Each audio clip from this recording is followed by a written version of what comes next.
अस्सलाम वालेकुम viewers, Vedas menu में आपको वेलकम। आज हम बना रहे हैं चिकन रोस्ट। तो चलिए हम शुरू करते हैं। इसके अंदर जो हमारे ये इसको हम पंक्चर लगाएंगे। इसके ऊपर जो हम लेमन से इसकी मालिश करेंगे, फिर हम मसाले लगाएंगे तो वो इसके अंदर तक जाएंगे। अगर आपके पास टाइम हो तो एक दिन पहले करके रखें या रात को रखें, तो इसका और भी मज़ा अच्छा होगा।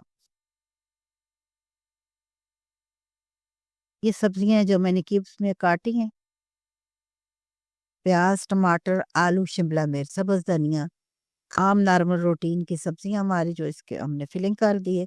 मसाला आप बाजार का भी इस्तेमाल कर सकते हैं। मैंने जो इसके ऊपर मसाले लगाए, ये मेरा घर का मसाला है, मैंने खुद बनाया हुआ है। अब चूंकि हमने इसको डीप फ्राई करना है, इसके लिए इस टांका लगा के इसको अंदर सब्जियों को बंद कर देंगे, ताकि सब्जियां अच्छी तरह अंदर पक भी जाएं और बाहर भी ना निकलें।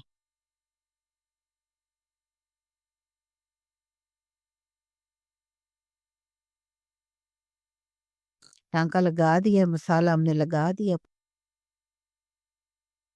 बहुत अच्छी तरह से इसके पाँव बांध दिए। अब इसके खुलने का कोई इम्कान नहीं है। ऑयल डाली जाएगी, उसको बहुत अच्छी तरह आपने गर्म करना है, उसके बाद उसमें चिकन को डाल दें। यहाँ इसलिए हम ज़्यादा गर्म करेंगे कि हमारे जो ये चिकन आपका जो है, इसको कलर आ जाए। आपके चिकन का जो कलर है वो बहुत ज़रूरी है। उसके बाद फ्लेम को हल्का कर दिया, अब अंदर से चिकन को पकाना है।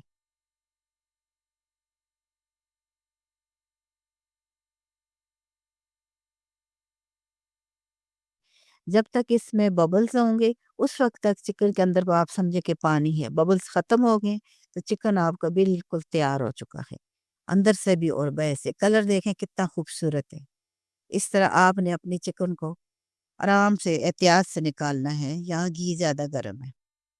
ये जितने भी इसके अंदर से वेजिटेबल हमने फिलिंग की थी, ये हमने ट्राई किए कि कैसी लगती हैं। ये वो जायका तो नहीं है जो हम मसाले लगा के हंडी में बनाते हैं, लेकिन फिर भी पसंद करते हैं तो आप इसको इस तरह करके इसकी फिलिंग कर सकते हैं। ये कितना ज़बरदस्त बना है। कोई इसमें ब्लड आपको नज़र नहीं आ रहा, कोई पानी नज़र नहीं आ रहा, लेकिन कलर भी बहुत प्यारा है। एक नई वीडियो के साथ फिर आऊँगी। इसको आप एंजॉय करें। जहाँ रहो खुश रहो। अल्लाह हाफिज़।